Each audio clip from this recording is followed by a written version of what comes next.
Hello, hello, hello, and welcome to Rent Rockstars live in the Rent Success Secrets Facebook group.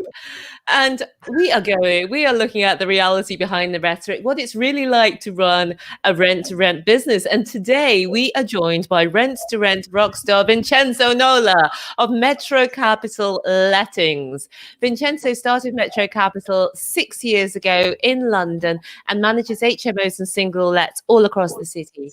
He creates beautiful homes for tenants and works with investors to provide passive income for them. And also he provides one-to-one coaching for rent-to-rent newbies. So welcome, Rent Rockstar Vincenzo Nola. How are you doing, Vincenzo? Very well, very well. Thank you for inviting me. It's much appreciated, and thank you for pinning me down because you're always busy, and I appreciate the opportunity to speak. No, it's fantastic. We are really looking forward to diving in with you. You've got a lot of experience, and it'll be interesting to see how it all took off. So let's start at the beginning, Vincenzo. My fingers are crossed. Don't worry. Sorry? My fingers are crossed. How? Tell us a little bit about you first of all to start off with. Oh dear, that sounds like an interview question. Yeah, it does. You'll get the job. Well, from a business point of view, I've been involved, as I said, in the business for quite a number of years, HMOs. I was in IT before I was in actually property full time, although I was in property, it wasn't my full-time career. So I was an account director, and I was actually in direct new business sales in the IT sector. I made a decision quite a number of years ago, which I wish I'd done a lot sooner, to be absolutely honest, to be in property full time. I was focused in a market that is growing and always has been growing since that time. And it's been very good, to be honest, over the last few years. And now I manage a portfolio of HMO properties, as well as I have a number of single lets across London. Fantastic. Now, how did you get started 6 years ago? A lot of people have the idea, don't they, to get started, but it can be difficult to actually do it. Honest truth, I got the golden boot. I don't know what they got. That golden boot means redundancy. Oh yeah, of course it does. From where I was working. Mm-hmm.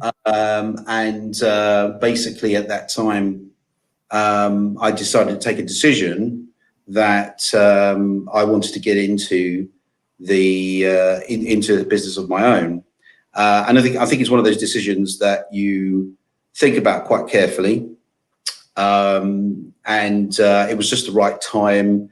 I didn't want to do the 9 to 5 anymore, and be responsible to a boss.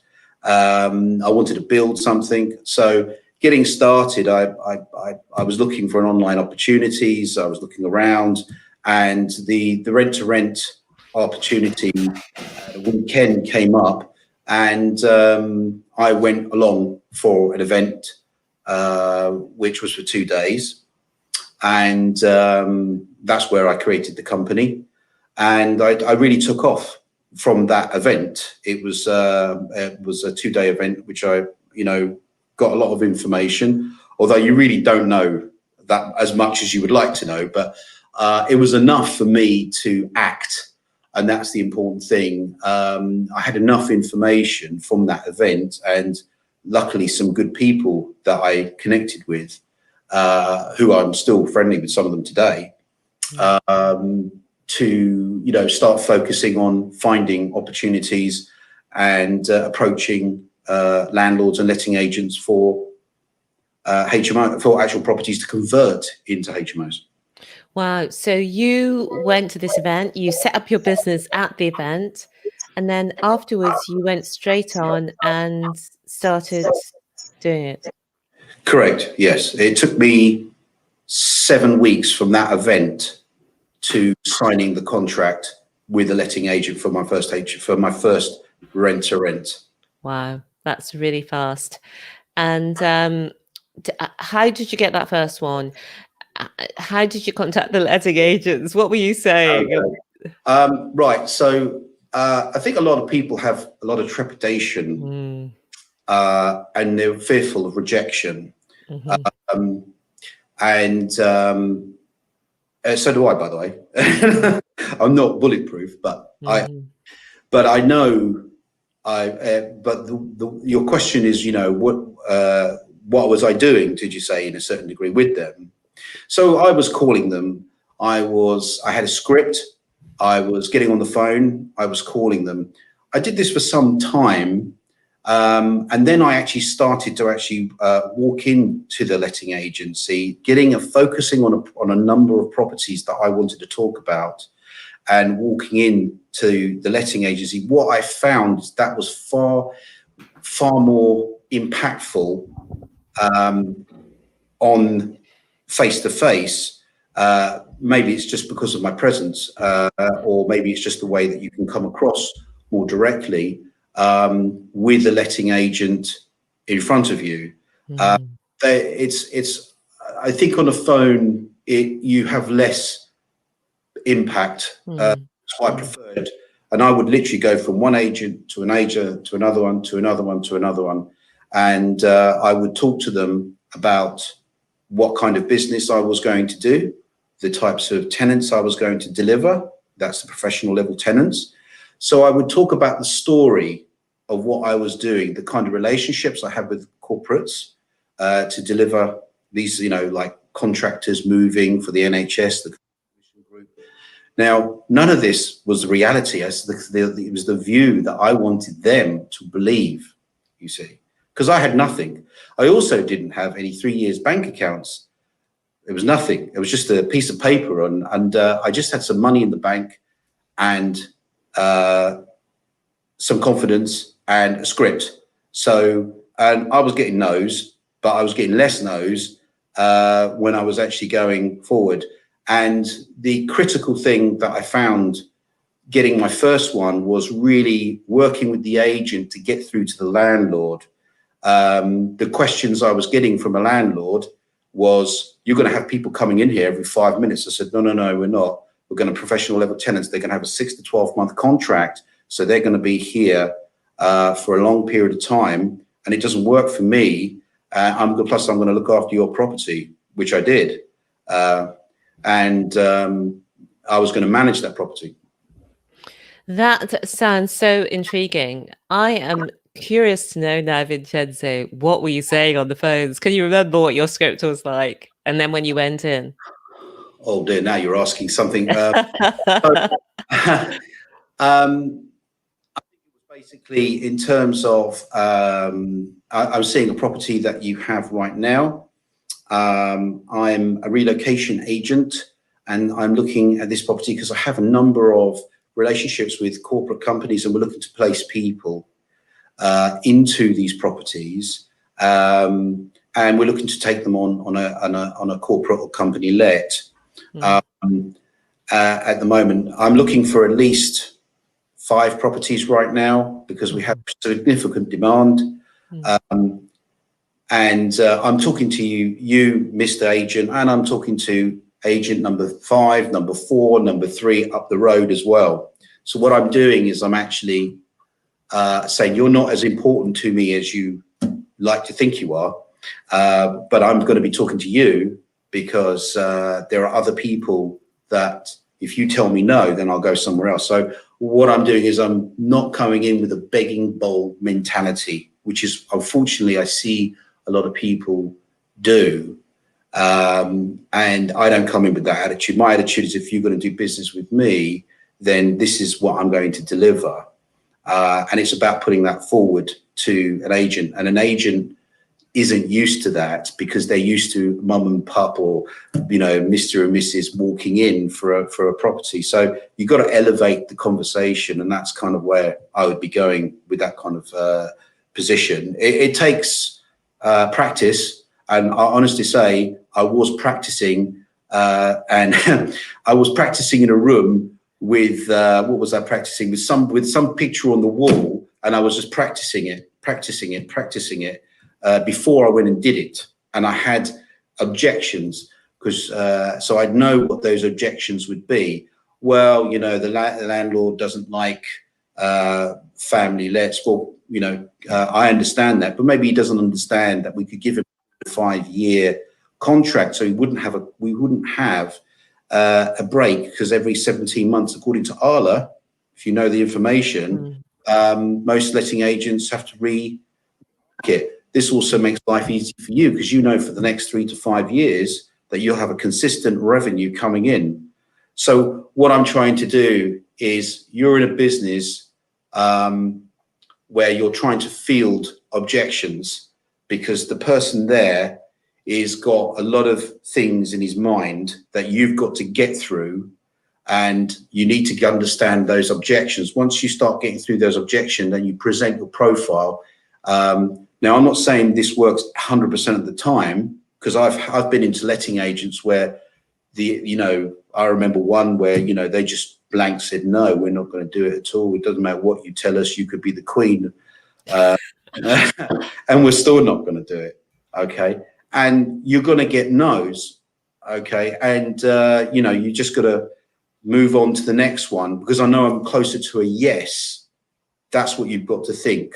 You've got to detach yourself, if I can put it that way, and just be thick-skinned, or you develop the thick skin, because people are going to say no. And I mean, it really is like that. And unfortunately, you just got, there is only one way to build this business, is to really take those no's and move on to the next sort of person who'll say yes eventually. And you just have to repeat it. Brilliant. There's so many golden nuggets in there, Vincenzo. I'm glad I asked that follow-up question. But what I love is you don't go in there with the begging bowl mentality. That's the golden nugget right there. Oh, please, can I have? Yeah. You go. Please, no. You basically, you're going in with an opportunity for them to work with you and get all the benefits that offers. Yeah. The benefits, the objections in their minds, the benefits is where you need to take their mindset, because their mindset is filled of fear, damage. So their mindset is, and it depends, every letting agent I've gone to is either okay, they're actually in the middle, and they go, yeah, we know what you do. Positive, yeah, I'd like to work with you because I've actually got other properties and I've done this before in the past. Completely negative. So the ones that are really negative, hey, thank you very much, on to the next one. That's pretty much it. And the thing is, you need to revisit it every sort of 6 to 8 months or to a year, because that person may not be there. Yes. They move on. So you never say no, you just say, see you later. And then you try to come back to them. And in that time, you will have more confidence, more, you may have another 1 or 2 rentals.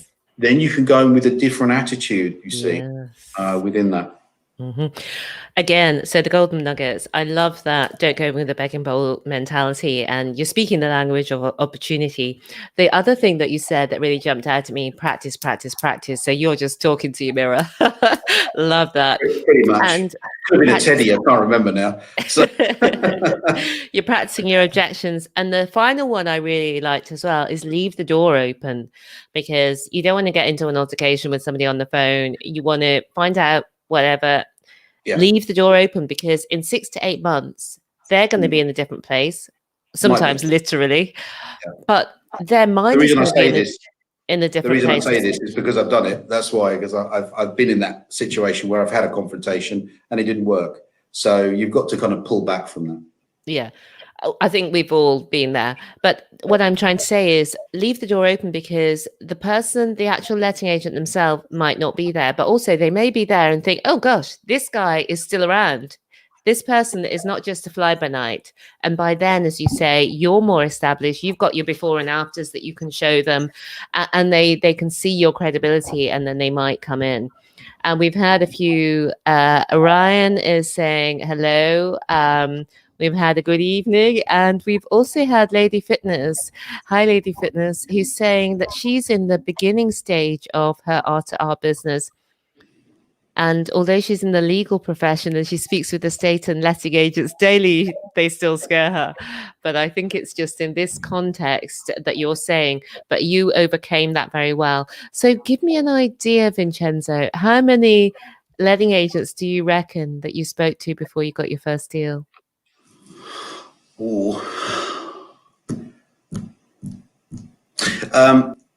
I think quite a lot.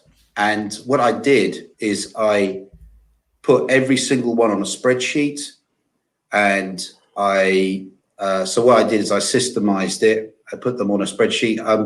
I can't remember, but it was quite a lot. Mm. And how long? 7 weeks, you were saying? Yes. But were you calling every day? I was. Calling or visiting? I was calling, then later I was visiting, but I was still looking, and I was calling, and I was just, it was literally me, and I was online, and I was literally just picking up the phone and making the calls. Mm-hmm. That was it. And really that was it. It really was just as much as that. Mm-hmm. Yeah, so it was 35 days really on it like a car bonnet. So you got this first property, and tell us about the first property. So the first property I had as a rent to rent, in terms of what it was like, what I did, and in terms of the occupancy and those sort of things, yeah, just the circumstances. Yeah, how it all came about. Okay, so this one was through a letting agent up in North London, and it was a two-story, it was a two-story, 5-bed house that it was originally 4, then I converted. The major difference with this particular property was it was in Cockfosters, and it was about half a mile from the tube station. The demand in that area was very good, and it still is, apart from today, of course. The property had a communal area, and it was it had good sized rooms. It had a garden. It had a driveway. The price was pretty decent as well. I think at the time, I got it for about, it was two reception rooms and a small communal area with a large extension for the kitchen at the back. So it had quite a large, good sized kitchen. So the property had a single room as well. And that property was generating around about £850 per calendar month. Once I filled it out after costs, basically. Oh, wow, that's brilliant on the cash flow side. And what were you paying in rent? I was paying £1,500 in rent. It was a good deal that I got. I didn't negotiate, to be honest, with the price because it was a good price anyway. Now, what's interesting is the reason I got this property, and I'm surprised that I did get this property, to be honest, because the previous tenants had turned it into a weed house. Oh, wow. Now, if you think about this, she's just this lady, this landlord had just rented it out about a year ago. Then it was taken over by criminals who then turned it into a weed house, then turned various rooms into growing weed and also drying them into various rooms. And then she's got them evicted, and the police had rumbled the place. Then I come along and say, hey, listen, I'm going to rent your house and put a bunch of friends you don't know in that property. And the clincher was within, I think when I explained what I was doing and she could see the credibility of what I was going to do, she had some initial concerns. Even though it was your first one. So it was my credibility? first one. So what did you say? I said to her, so what happened is I was supposed to meet the letting agent and her at the same time. Mm-hmm. I turned up about 10 minutes early, and it was some luck. I've got to say, there was some luck in this. I can't say it was all down to me. There was some luck in it. I turned up early because I like to turn up early to meetings. The letting agent turned up late. So I had 20 minutes with her. So I had 20 minutes. In that 20 minutes, I was able to befriend her, tell her what I was doing, get over the objections, and get her agreement before the letting agent suddenly turned up and was, oh, hello, Bob, thanks for turning up. Really didn't do very much. He didn't do anything. But in that time, I was able to really give her the story of what I wanted, because you got to remember, she's just had this property completely trashed, and she had massive vents, holes in the ceilings where they put the pipe work, and she just had it all fixed and finished. And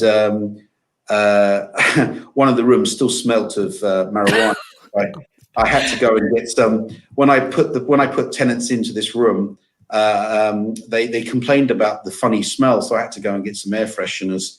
I didn't tell them what had happened before, and then that solved the problem. But it was one of those things you just have to sort of manage.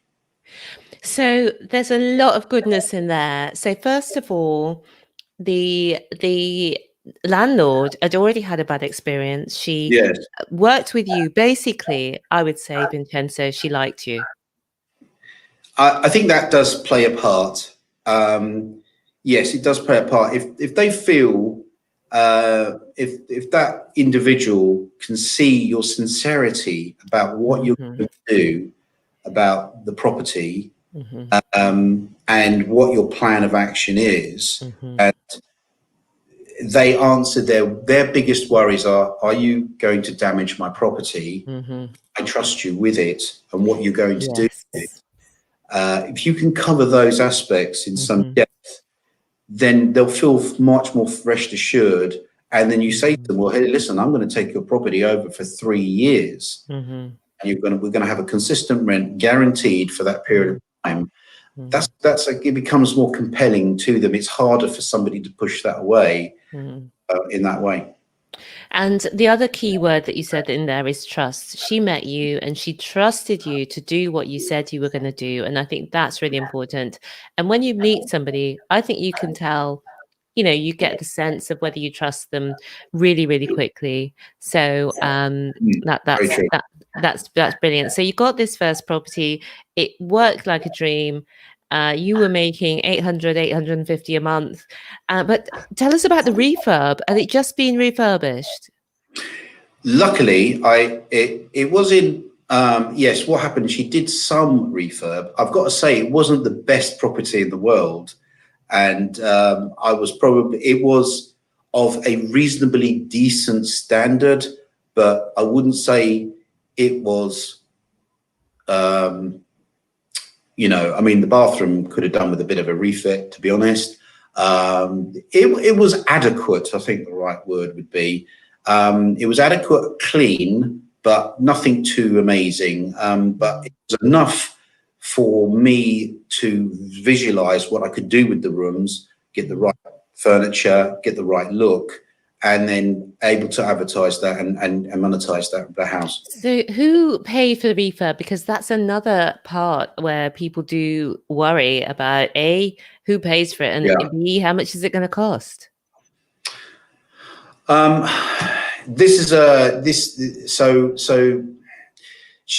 I got to the property, she'd actually done a lot of the refurb. So to be honest, that a lot of that actually because of the damage that had been caused. So I was probably, again, there was an element of luck in that.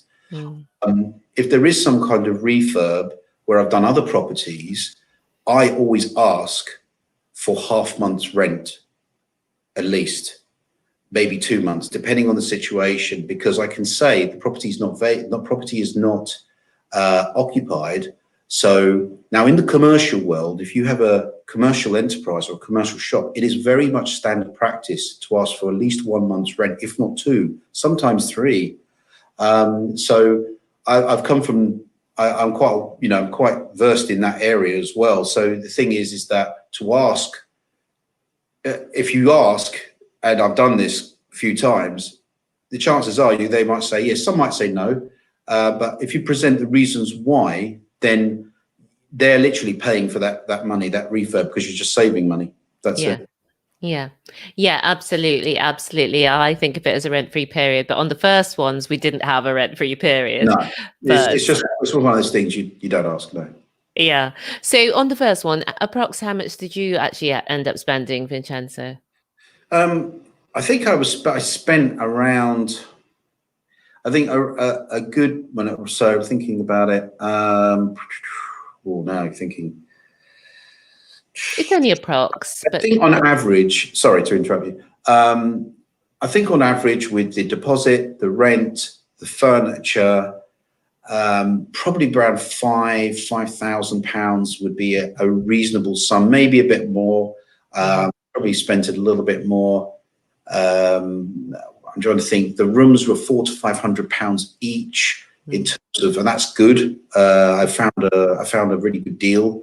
I could get furniture for around all that's a bed, a double bed, a storage bed, a chest of drawers, a side table, a wardrobe, a desk for around £400 altogether with a chair, maybe a bit more, if I remember rightly. And so, £400 to £500. You need a mirror as well. So £400 to £500 is not unrealistic for a room. Brilliant. Great. Thanks for breaking that down for us, because that is a question that a lot of people have. So you started off with that first one. You came out all guns blazing. You were really hitting it hard with the letting agents. But tell us about your situation now. And then we can talk about the journey from your first property to where you are now. Yeah, so now I basically started quite a number of years ago. I expanded across London. My business grew through letting agents I knew, also direct with landlords. So the other way that I was finding opportunities was through online letting agents, and through Gumtree as well. I remember one house I still have today, which is in Greenford in West London, was through an online letting agency. So I called them up. I said, is this property available? Blah, blah, blah. Yes. Oh, and I said, is the landlord at any? Oh, she's just refurbing and she's going to be there today. So what do you think I did? Oh, thank you very much. Put the phone down, and I remember sitting in my sort of I didn't have an office at that time. It was in my bedroom actually, and I thought, am I going to get in the car and go down there and talk to this woman? And I went, yeah, okay. So I did. So I got in the car, drove down, knocked on the door. She was having people coming to see the property, because when I turned up, there was a family that turned up, and they were leaving as I knocked on the door. And Denise, the landlord, who I still have the property today, she was there. So I walked in, introduced myself, and I had a direct conversation with her about that. And 3 meetings later, we had another meeting, and then another meeting after that to sign the actual deal. So we had 3 meetings to sign the contract, and it was a 5-year contract only. It's just literally coming up to expiry this year. So I signed her up for 5 years on this particular property, and it had just been refurbished fully, top to bottom, and it was in great condition. And it was like a dream come true to Vince. Again, maybe a little bit of luck, but I just took the incentive, and I've done that. And I've been to landlords before, and they, I went to see one in Finchley one time, and the guy didn't want to do business with me because he said, well, you're a little bit too small and there's a bit of risk, or it doesn't matter what I said to him, and I could have stood up on one leg, but it still didn't make any difference. And I said, okay, that's fine, no problem at all. We've had a query, and I was going to ask you this. Online letting agency, what do you mean by that? Is that open rent and so on? There are back, yeah. There are a number of agencies that just work online. Open Rent is one of them. I can't remember this particular one, but you could speak to them. I don't know. I don't recall. I'm sorry to say who it was. It was some years ago. And yeah, at that time they were doing, I think it was one like you listed your property and it cost you £99 or something like that. And you could call, and then you could basically talk to the letting agents and then they would arrange. And I was just lucky that I called, talked to the guy. He told me the landlord was there. And then I made a beeline for that because I knew if I was going to get in front of that landlord, because he told me she was there seeing people, then I could basically get in front of her and talk to her. That was the important bit of it.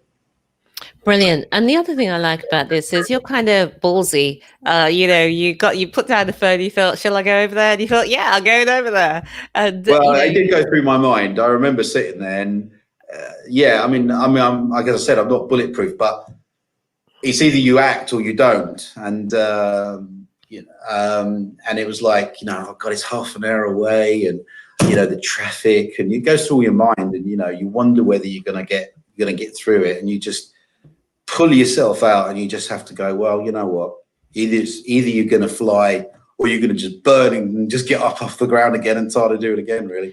So you've got these two properties now. How's it working on the management front? Are you doing it? How did that go? And then obviously you built up from there. So give us a little flavour. Well, as in, sorry, I didn't quite understand. When you say for the management, what kind of tenants you mean, or how I manage the properties? Right, the kind of tenants that I have and how I manage them. Yeah. Okay, so once I got the rent to rent, actually, there's a little bit of an important step before we actually get to that point, and I can't stress it more importantly. I think most people, before you sign on the dotted line, the contractual commitment with the letting agent is something. Now, most people with contracts tend to switch off quite significantly. The contractual side of it is really important, that you either get help, because a lot of the company-led contracts you get from agents are not fit for purpose in terms of a rent-to-rent because of now those clauses need to be either removed or modified. I have seen a lot of people agree in emails with the letting agent about what they're going to do, but it's not in the contractual commitment of the agreement. This must be always in the contractual agreement, and you must also have clauses that protect you in the event that you cannot rent those rooms, i.e. something happens that stops you from renting those rooms. This is another largely big mistake that I don't see anybody really picking up on, because you need to protect yourself. If a law came across where, and councils are doing this, where the council tax is banded on a room, and that's happened in Reading and it's happened in one other council in the east of Anglia, this would affect your business enormously. So you have to have certain caveats in the agreement to protect yourself, and that you can get out of it in case there is some areas that is beyond your actual control. So it's important that you have that definition made, and you understand that contractual side is there, and also you have other permissions that you can actually do things to the property, like put up a partition wall, you can install an alarm system, that you can do things in the property, because you'll agree this with the letting agent. But if it's not in the contract, and the landlord objects to it, you have no way of, had no recourse, because the letting agent says, well, that's our mutual agreement, but it's not contractual. I've seen this happen, unfortunately, Mm. to me, but I have seen this happen to other people. Yeah, absolutely. So I agree with you. And when we do our contracts, it actually stipulates what the guaranteed rent is for, the type of council tax banding. So if anything is changed on that, then it's renegotiation. And the other one is, as you rightly said, if you can no longer rent the rooms because of government legislation. So previous to COVID, that included things like if this property is no longer eligible as an HMO for any reason, because the HMO rooms change, rules change, like they did actually on room sizes, which means this can no longer be let out as, for example, a 5-bed, and now it requires to be a 4-bed, then that would be renegotiation. Also, we've added in the clauses post-corona, which specifically address any new government or local government or national government legislation or direction that interferes with our business. So I just want to call out, because you've made this very useful point, at renttorentssuccess.com/contracts blog, you can find a post which talks about contracts for a little bit more information there. And I just want to thank you for bringing that up, because that is a very, very important point there. So you've got these 2 properties. It's all going really well. Scale us up now to where are you now? Because now you've got lots of properties all over London. So give us a picture of what your life is like now. Do you have a team? Do you self-manage? What happens? Yeah, so I have quite a few properties now across London. So I've scaled up. And my properties are unfortunately quite widespread. This is not for by design. It's because of the Article 4. And if people aren't familiar with that, it's to do with planning restrictions in certain parts of London. So the whole of North London is under Article 4, meaning that you require planning permission to take a C3 residential property to a HMO C4 standard. So if you want to convert a property, you need planning permission. So this is difficult. Well, it's not impossible, but it's time consuming, and really go somewhere else that you can to find a property that doesn't require and is not in an Article 4 area. So my properties are everything from North London, which are licensed HMOs that were before before Article 4, or were existing HMOs, which I got through the HMO list or through recommendation. A lot of my business, I've got to say, is recommendation, because I get recommended by other landlords to other landlords, and contractors as well. And I basically, my properties go all the way to South and East London in terms of HMOs. I have multiple of them, from everywhere, from Thornton Heath and Streatham Hill, Ealing, West London, Brent, Finchley. It goes everywhere really in terms of but that's because of certain restrictions I've had to deal with in that area. Well, do you not use existing HMOs? A lot of my actual properties were conversions. So I would take a property and convert them into, I think it was just the way that I preferred doing business, taking in a property. I'm not saying it's impossible to take a property. I also do HMO management. So that means taking a percentage of the rent as well. So those types of properties I do on that. So it depends on the opportunity and how you monetize it. And that's very much house and opportunity dependent. Yeah, because all ours are in an Article 4 area. We're in an Article 4 equivalent area. i.e., you need to have an HMO license for 3 or more people from 2 or more households. And so we just work with existing HMOs on a rent-to-rent basis, and that seems to work really well. But it's really interesting to hear how people do things really differently. You can do it the other way as well. So absolutely, there's you can do it any particular way. I mean, you know, there are plenty of properties through the HMO list. If you can invest time and energy, you know, obviously, you know, marketing to that, you will get results without a doubt. And Victoria's just saying, yes, we have to be diligent when signing contracts. Absolutely, Victoria. And Manoj has said hi. Say hi, Manoj. Thanks for joining us. So you've got these properties. So you've got these properties all across London now. Are you managing them yourself, or do you have help? I do have help, and I'm currently recruiting for more help because I have to have more people more geographically set. So that they can do 2 things: viewings. Just this week, I've actually just started recruiting again. So this week they can do viewings and they can do property maintenance. So the key thing is delegation. You have to invest your time and energy in delegating those responsibilities, and it takes time. It does take time to get people up to a certain standard, because they, you know, I will take them right from the beginning, which is like Housing Act is what is the Housing Act, and then taking, because most people don't really understand what a tenancy is.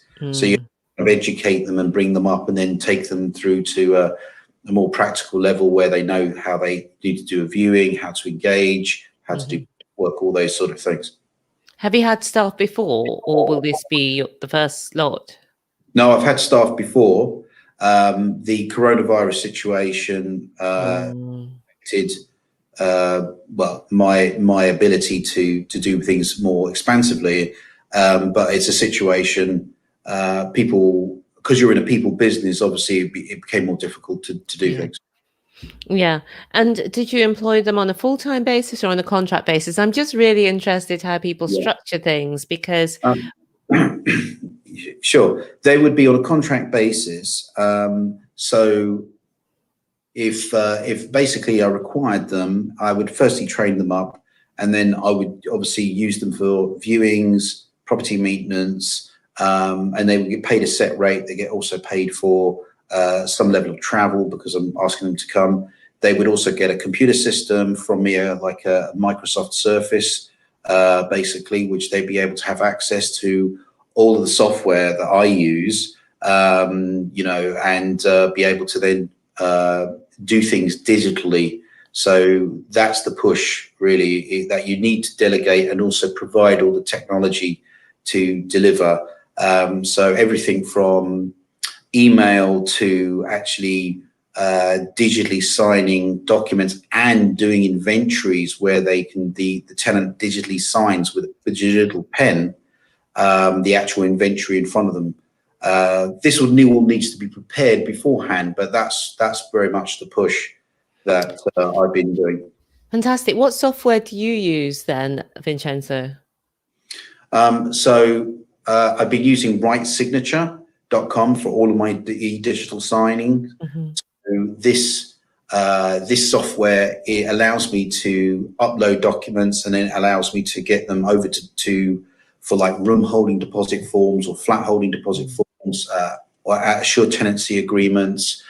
I've been using that platform for quite a number of years. It works very well.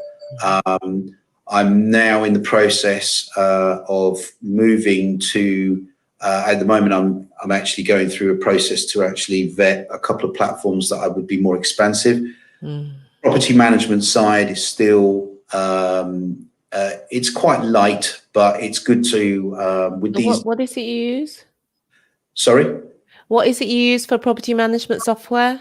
At the moment, I'm not using anything, because the level of property management tends to be quite low. So but as properties grow, I need to systemize a lot more in terms of that people are emailing the issues and then they're dealt with.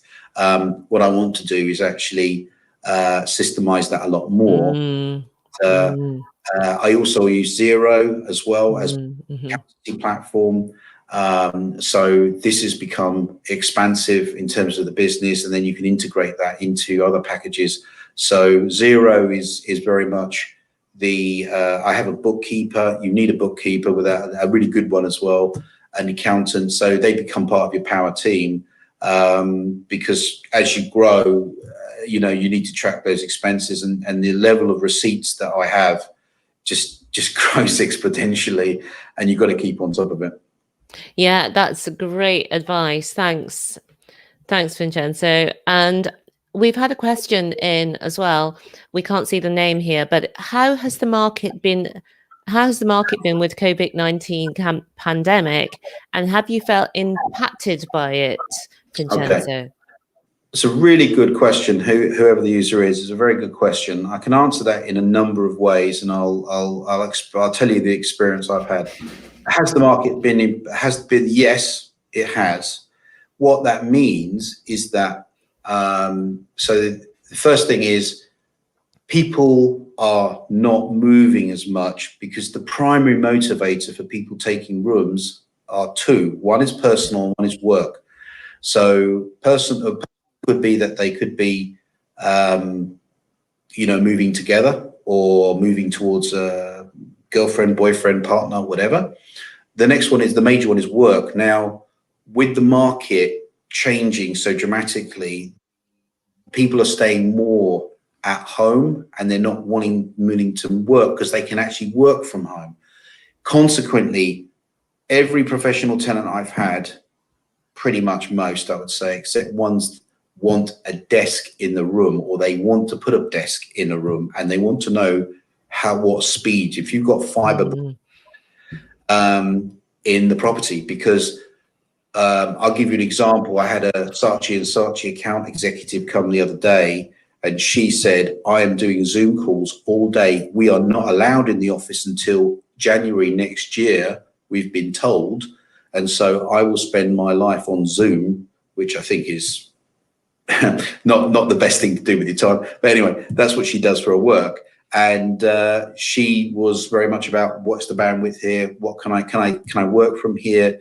You know, and that was very much, is the reception in here? Can I see what room space you've got? Those are the considerations. In terms of the market has dropped in demand. So what that's done to the market, as you know, it's impacted the pricing. There are less viewings, so every viewing you get must be absolutely taken forward, because you cannot, in this market, not take a viewing, as long as they're properly qualified before they turn up, because I go through qualification there, to take the room. So it's taking more time, I would say. It's not impossible, because I've just rented rooms just this week, and I've just rented a flat. Just literally yesterday. No, in fact, yeah, yesterday. I just literally got the holding deposit, and so it does make and the other side. So it has affected it, but you've got to work with the situation and adapt what you need. So room size is going to be important. What you can deliver, broadband speeds is going to be important. Those are the things that are what tenants are looking for, apart from everything else that they would like. The other bit about how's it affected me, the key thing here, and the name shall remain nameless, but I have a friend of mine who has a business about 2 to 3 times the size of mine, and his business is big. In the first month of COVID, he lost about 50 rooms. That means actually leaving. Now, the reason he had that situation was, and it's no fault of his own, but to a certain degree it was, is because the tenant quality type he was picking up were in the restaurant and hospitality trade. They were the most affected. So now, comparing it to how it affected me, I have probably 1% of my tenants are in the maybe 2 tops. are in the hospitality trade. Mm. I felt that trade had a high skill level that was warranted. And when I did take those people, they normally were contracted, because these people I mentioned were just kind of fly-by-night waiters or waitresses. No disrespect to anybody. But the kind of people I would go, they had to have a contract. They had to be from a reputable company, because the referencing, because I was so, because I'm so diligent, and I really do people. I'm really sorry for anybody who comes into my lettings, because I really put them through a hard time for referencing. The hoops that I put them through allowed, because I get a quality of type of tenant who are able to work from home. Maybe they're in manufacturing, maybe they're in IT, maybe they're in pharmaceutical companies, or they're in the clinical side. They are in high demand key workers. So I was never affected, really. I mean, I had a couple of empty rooms, but in general, I probably got away with it very, very lightly. Well done, well done. And we've had another comment: work with the situation and adapt. Thank you for your encouragement, Vincenzo. Thank you. Vincenzo, we're drawing to the close of our discussion today. Wow. It's gone by quick. It has gone by really quickly.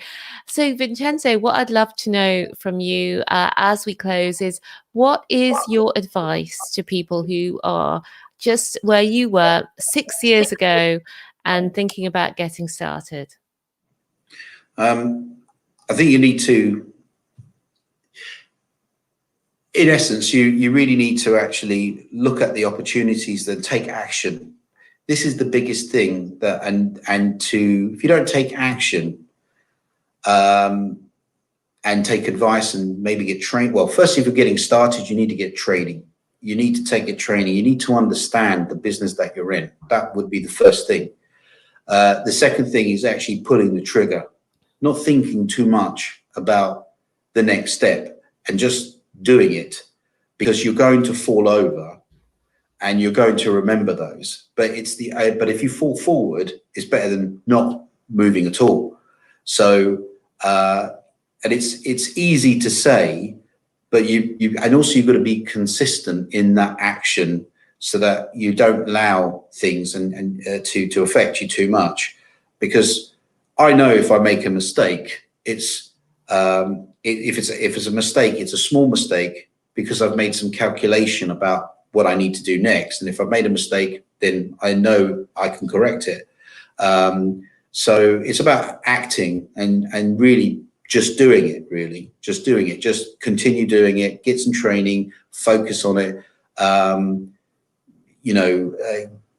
work with people that are, more advanced, be with, people that are learned, go to groups, get some training, get some mentorship, get some coaching, and then start acting upon it. That's very much my advice. You'll learn as you go. I did not know what I know 6-7 years ago. Then there's no way that you would never know it. So it's important that you just continue working, in that fashion, and then those people will come around you as you come through the business and the information, the critical information and the experience that you'll pick up and go, crikey, I should be doing this a bit better, because now I've learned something from somebody else. That is brilliant. Yeah, it is about pulling the trigger, not overthinking, but also learning and getting yourself around the right people. So, yes. And also just reminding people, you can join us here in the Rent to Rent Success Secrets Facebook group. And I'm very happy to help. I always love to help people. It's no issue, because I see people doing things that they may need help, or they may need some kind of support. There, it would be a pleasure. Brilliant. Thank you so much for joining us, Vincenzo. It's been incredible having you on. I've loved hearing about your story. don't come with a begging bowl mentality. Just pull the trigger and get on with it. And you've had such incredible success. So kudos to you. And thank you for joining us today and sharing your story. Thank you also for watching and listening and joining us here. But for now, it's goodbye from Vincenzo. Bye-bye. Thank you for having me. I really appreciate it. Thank you. Thank you. It's been great to have you with us, Vincenzo. And it's goodbye from me. See you soon. Bye for now. Bye-bye.